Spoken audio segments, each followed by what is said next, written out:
Assalamualaikum warahmatullahi wabarakatuh. Halo teman-teman, perkenalkan nama saya Andi Zaizafun Alfianti Salsabil. Asal sekolah saya SMP Negeri 1 Kolaka.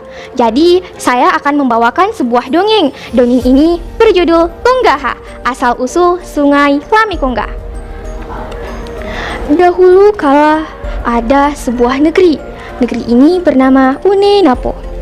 Ketentraman dan kenyamanan rakyat negeri itu terganggu dengan adanya seekor burung raksasa. Nyat, nyat, nyat. Orang-orang menyebutnya burung kongga.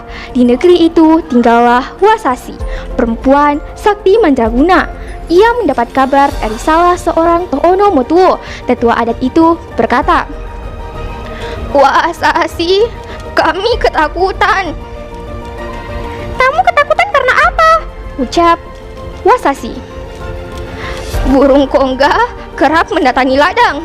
Ia memakan habis tanaman, bahkan ternak milik warga. Jika bukan ternak, maka kamilah manusia yang dimangsa. Kami ketakutan," ucap Tohono Motuo. Mendengar itu, Wasasi segera bergegas. Ia menabuh tawa tawano atau gong sakti miliknya. Bunyi gong ini terdengar hingga Opituo Nua di negeri Uninapo, pertanda panggilan kepada seluruh Tohono Motuo lainnya ada suatu hal yang ingin dimusyawarahkan. Lalu berkumpullah mereka. Wasasi berkata, "Aku pernah bertemu oleh dua orang bersaudara. Mereka berdua turun dari kayangan menggunakan Toloa Sarungga sebagai kendaraannya." "Siapa mereka?" ucap salah seorang Tohono Motuo. "Mereka berdua adalah keturunan dewa. Adik laki-lakinya bernama Larumbalangi dan kakak perempuannya bernama Wekoila. Mereka berdua turun di sebuah bukit Kolumba," ucap Wasasi. "Kalau begitu, kamu pergilah menemui Larumbalangi dan Wekoila. Minta solusi kepadanya," ucap salah seorang Tohono Motuo. Wasasi pun menemui Larumbalangi dan Wekoila. Dipimpin Larumbalangi, Wasasi dan para Tohono Motuo lainnya mengumpulkan seluruh masyarakat Uninapo untuk membuat suatu jebakan. Jebakan ini berupa bambu runcing. Larumbalangi berkata, "Wahai masyarakat, buatlah jebakan berupa bambu runcing. Nanti di ujung bambu runcing ini kita tempelkan racun yang mematikan."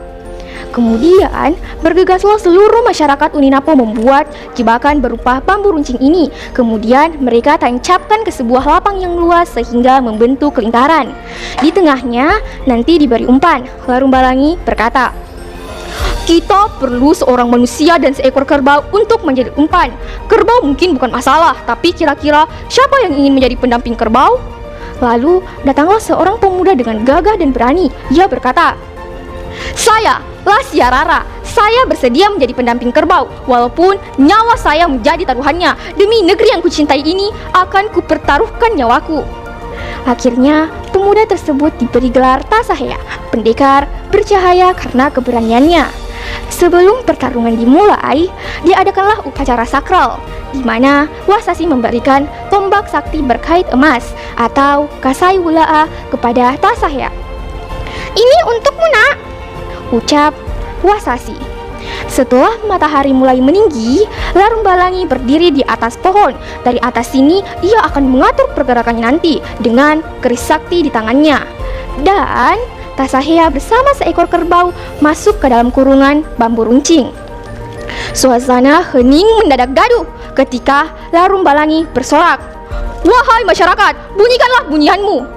Burung kongga kemudian menukik tajam ke arah Tasahea dan kerbau. Tapi sebelum sampai ke Tasahea, sayapnya terkoyak oleh bambu runcing. Kongga pun semakin membabi buta melawan Tasahea. "Hiat! Hiat! Hiat!" Tusukan Tasahea ini tepat mengenai jantung kongga.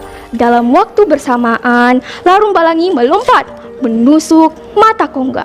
Hingga akhirnya kongga pun terbang menjauh. "Niat! Niat! Niat!" Dengan keadaan tubuhnya bercucuran oleh darah, membuat tanah menjadi merah. Kongga pun semakin membabi buta. Burung kongga kemudian melewati beberapa wilayah di negeri Uninapo, seperti Pomala, Ulukalo, Ulasi, dan sebagainya, hingga terjadi jatuh di sebuah sungai, dan sungai ini dinamakan Sungai Lamekongga. Hidup Larumbalangi, hidup pemimpin baru. Para To'onomotuo bersepakat menyatukan wilayah mereka menjadi sebuah kerajaan, dan kerajaan ini dinamakan Kerajaan Mekongga yang dipusatkan di Wundulako. To'onomotuo berkata, "Larumbalangi, aku menunjukmu sebagai raja." "Baiklah To'onomotuo, tapi kutunjuk Tasahaya sebagai tamalaki perang dan Wasashi sebagai penasihat kerajaanku," ucap Larumbalangi. Seminggu lamanya, bangkai Kongga itu mulai membusuk sehingga menyebabkan beberapa penyakit seperti diare, gatal-gatal, dan sebagainya. Oleh karena itu, diadakanlah Mosehe Wonua atau pencucian negeri yang dipimpin oleh Larumbalangi. Larumbalangi berdoa, "Ya Allah, turunkanlah rahmat-Mu berupa hujan." Doa pun dikabulkan. Hujan deras mengguyur bumi Mekongga selama 7 hari 7 malam. Bencana penyakit pun hilang.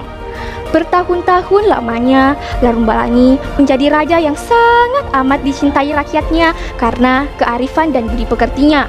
Hingga suatu ketika, ia menghilang tanpa jejak, membuat masyarakat bersedih.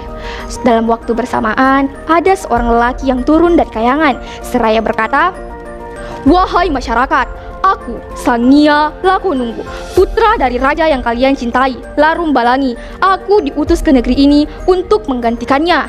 Sejak saat itu, putra Larumbalangi, Raja Lakonunggu, memerintah di kerajaan Mekongga. Jadi teman-teman, itulah tadi dongeng yang saya bawakan. Jadi pesan moral yang dapat kita ambil dari dongeng tersebut adalah 1. Berani membela kebenaran. 2. Rasa cinta tanah air. Dan 3. Bergotong royong atau bermusyawarah sebelum mengambil keputusan. Sekian, terima kasih. Bye-bye.